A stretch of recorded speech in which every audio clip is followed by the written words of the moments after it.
Good morning, everybody. Today, let's talk about the secret cow level for 2 Mama Masket.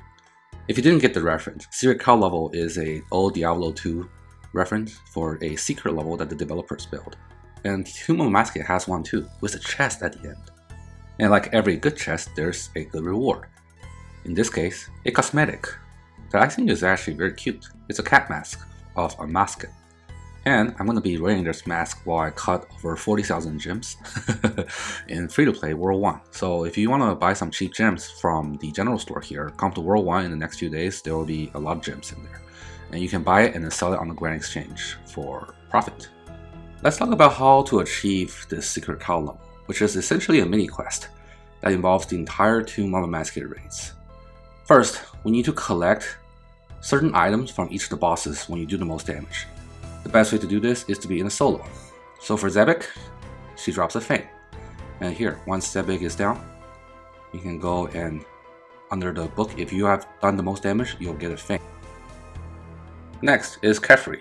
And true to her nature, Kefri drops a Dong, just like the Dong attack that she uses. I don't know why the Jagex developers are so obsessed with Dong here, but it is what it is. We get the Dong and we move on to Akka.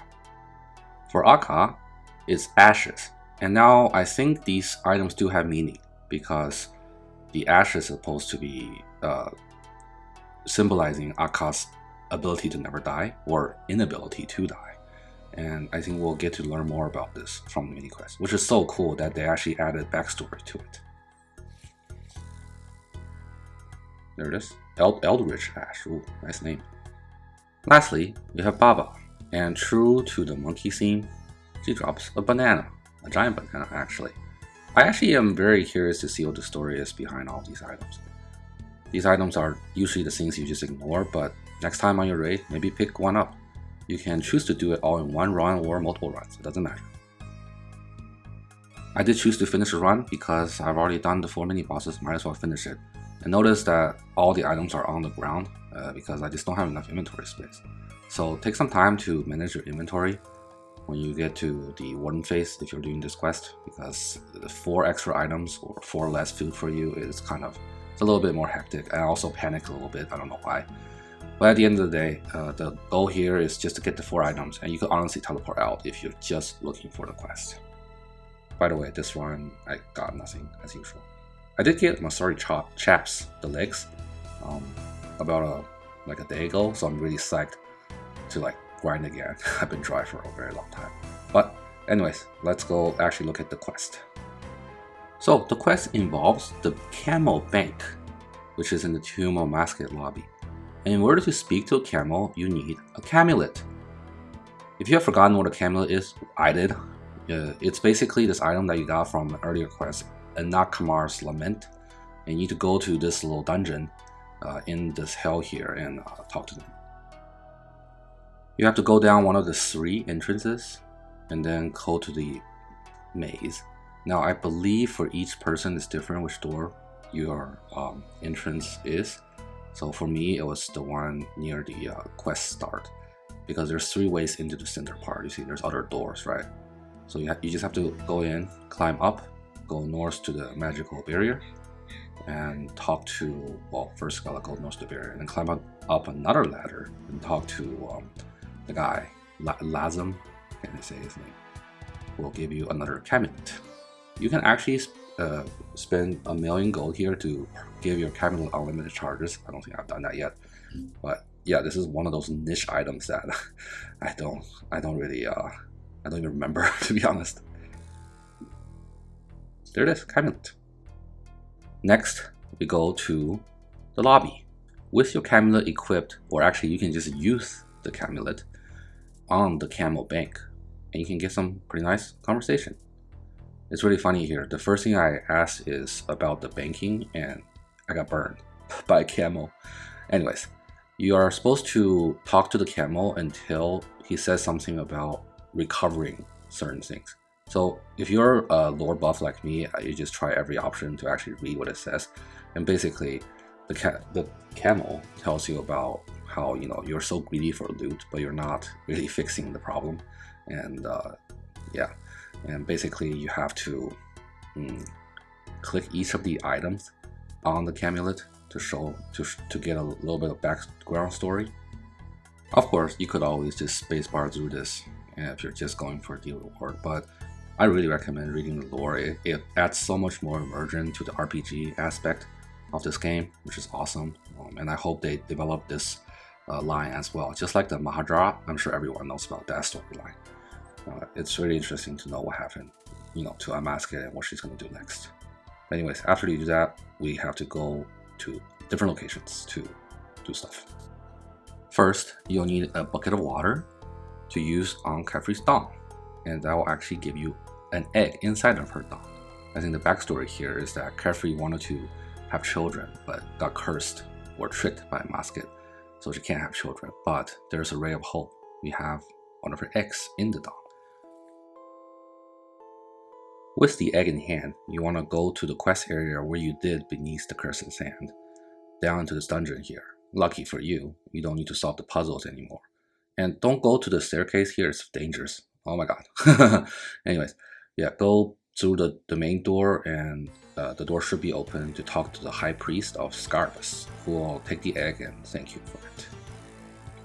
By the way though, I think the monsters in the dungeon actually drop some pretty decent stuff. I feel like I've seen a video somewhere that says those monsters are actually pretty profitable and bought it, because it's in such an obscure location.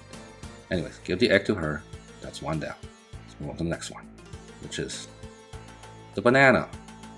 So, true to the lore, bananas are related to monkey. If you have a Marum teleport, you can go to that location directly, or if you have bananas, you can take some law runes and water runes and teleport there. We're gonna show the giant banana to King Aurok. I can never say his name. Get some more backstory about the sharing the story of Baba, and King Aoki says, great story, let me eat the banana. Next, let's get rid of the Fang from Zebek. This one is in the desert, and if you have a desert amulet, you can teleport to a location closer to it. But I used up my charges already. I should really finish the grind for Elite so I have unlimited charges, but I don't, so now I have to run the long way, which is, I believe the closest is north of Narda for the ferrying, and run all the way down to a little island.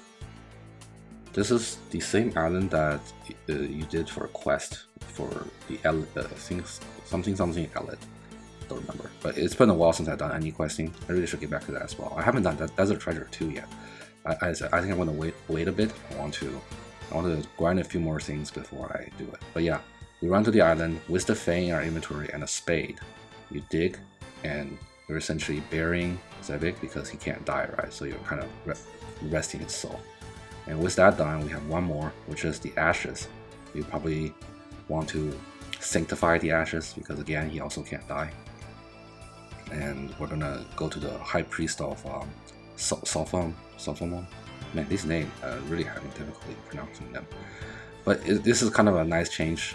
Just this subquest, this mini quest, sends me around the whole world again, revisiting old locations and bringing up a bunch of memories. Love it. I love how they did it. Right, you give the ash to this guy, and with that, you have sent all four of the pieces away. Your character is super funny here. This time when you talk to the Camel Bank, your character says, right, I should not be so greedy for all the loot. I should, do some good in the world. It's so ironic because all we're doing is being greedy. But we do get the key. You need to bring this key to another run of TOA, and that's where you finally get to open the secret cow level. Let's do it. Well, first let's get the key. Another successful run. No purple, as usual. We get some 4 dragon mats. Interesting, a lot of gold. And now we go to find the secret room, which is over there. There's a keyhole in the wall. You want to use your key on the keyhole, which sends you to the secret cow level with a chest. Okay, I know I've been hyping up the secret cow level, but it's really just one small room. But still, this is really cool. I'm so glad they added this. Yeah, and plus I really like the cat mask, so I'm gonna be wearing it a lot. I think at the end of the day, it's just when you grind a content for a long time, especially a long one like this where each run takes at least 30 minutes, you need things to change it up. Like, I've taken a lot of breaks, I've done some other bosses, but I really want to finish the TOA grind. There's so many good items in here, like the Fang, which I still don't have yet, and this is just a way for me to change it up, and I'm glad they added this. I hope they do this in the future as well. Plus, this room is really cool, with all the gold coins and stuff. Well, that's it, guys. I'll see you guys later. Give a like and sub if you found this entertaining, and have a good one.